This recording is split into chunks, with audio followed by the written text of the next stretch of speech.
Beleza, galera? Hoje é dia 13 de abril de 2018 e nessa última semana eu terminei de ler esse livrinho aqui, Vocação, um manual para o Ministério da Palavra de Deus. Como ele é um livro emprestado, eu iria gravar esse vídeo amanhã, no domingo, mas eu resolvi gravar hoje no sábado porque eu vou ter que devolver. Muito interessante, geralmente eu faço resenha aqui de livros, hoje eu vou falar um pouco a respeito desse manual e falar um pouco a respeito do seguinte. Hoje muito se fala a respeito de igrejas e de denominações. Às vezes as pessoas ficam perdidas em qual denominação frequentar. Às vezes a pessoa quer ir numa igreja, mas ela não sabe como, tantas opções para qual eu vou e o que eu faço e tudo mais. Eu já gravei um vídeo há um tempo atrás, um bom tempo atrás, eu vou deixar o link dele aí na descrição, que falando a respeito um pouco disso, da pessoa não ter que procurar uma igreja perfeita, porque a igreja também terão problemas e tudo mais, e que a pessoa tem que procurar uma igreja bíblica, uma igreja baseada nas Sagradas Escrituras. E eu vou puxar a sardinha aqui para o meu lado, obviamente, porque eu sou membro da Igreja Presbiteriana do Brasil, e já te indico aí, se você tiver na dúvida em qual denominação frequentar, procure uma Igreja Presbiteriana do Brasil que você vai gostar. É uma igreja pautada nas Sagradas Escrituras. E esse manual aqui, eu até achei ele na internet também, dá para baixar em PDF. Ele é um manual de como o candidato ao ministério da palavra, ou seja, para ser pastor, ele tem que fazer, quais são os passos que ele tem que cumprir. Para você ver como que a igreja presbiteriana é uma igreja séria. Aqui você tem diversas etapas a respeito desse caminho, que não é um caminho tão simples assim. Então, para a pessoa ser ministro da palavra na Igreja Presbiteriana do Brasil, ela tem que cumprir diversos requisitos. Para começar, se a pessoa se sente vocacionada ao ministério, ela tem que ter alguns requisitos, por exemplo, no mínimo 3 anos de membresia na igreja, e tem que ter uma vida ilibada e tudo mais. Aí ela leva isso ao conhecimento dos oficiais da igreja, ou de algum presbítero, algum diácono, do próprio pastor.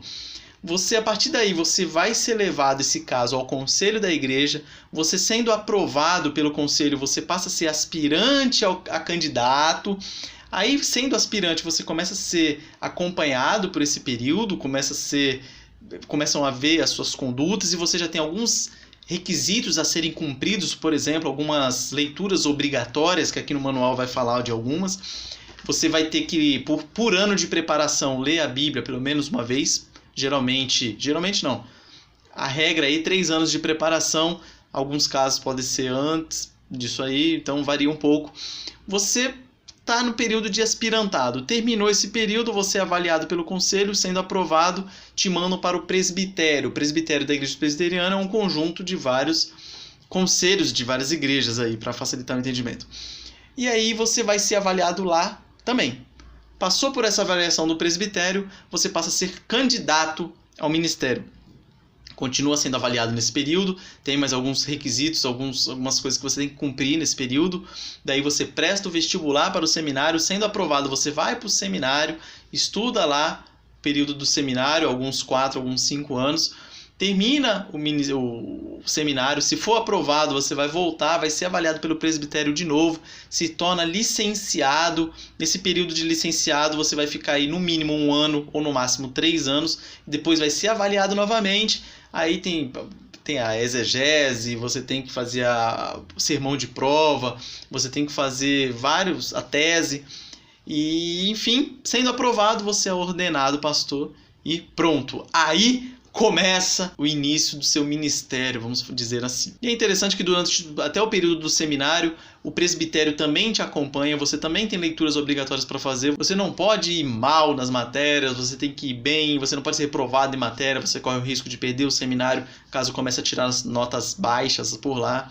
Enfim, você tem diversos requisitos para serem cumpridos. Além disso, quando você vai para o presbitério, você tem que apresentar um laudo psicológico e um laudo físico. É interessante aqui que no final desse manual, ele mostra que conteúdos para exames orais em presbitérios. Você vai passar por um exame lá oral. E aí tem os conteúdos, por exemplo, e algumas perguntas, né?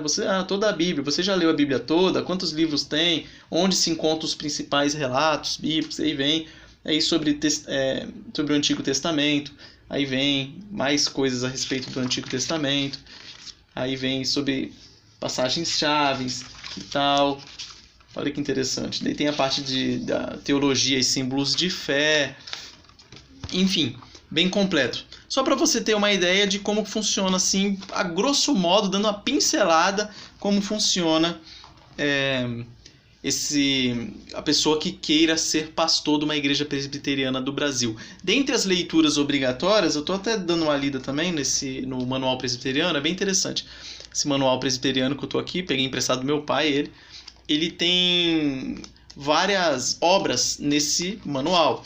Por exemplo, ele tem a Constituição da Igreja Presbiteriana, ele tem o Código de Disciplina, ele tem princípios de liturgia, estatutos da Igreja Presbiteriana, regimento interno do Supremo Concílio, regimento interno da Comissão Executiva do Supremo Concílio, modelo de estatuto, e aí vem, você tem diversos, manual de confecção de atas, você tem praticamente tudo que regula a Igreja Presbiteriana você tem aqui. Então, lembrando aí que o que regula a Igreja Presbiteriana, em primeiro lugar, é a Palavra de Deus, as Sagradas Escrituras. Depois você tem os símbolos de fé, a Confissão de Fé de Westminster, os catecismos, no caso o maior e o menor. E aí você tem a Constituição da Igreja Presbiteriana. A grosso modo, é isso aí que abarca tudo praticamente. Beleza? Forte abraço aí, se você estava curioso, matou um pouco a sua curiosidade. E até a próxima.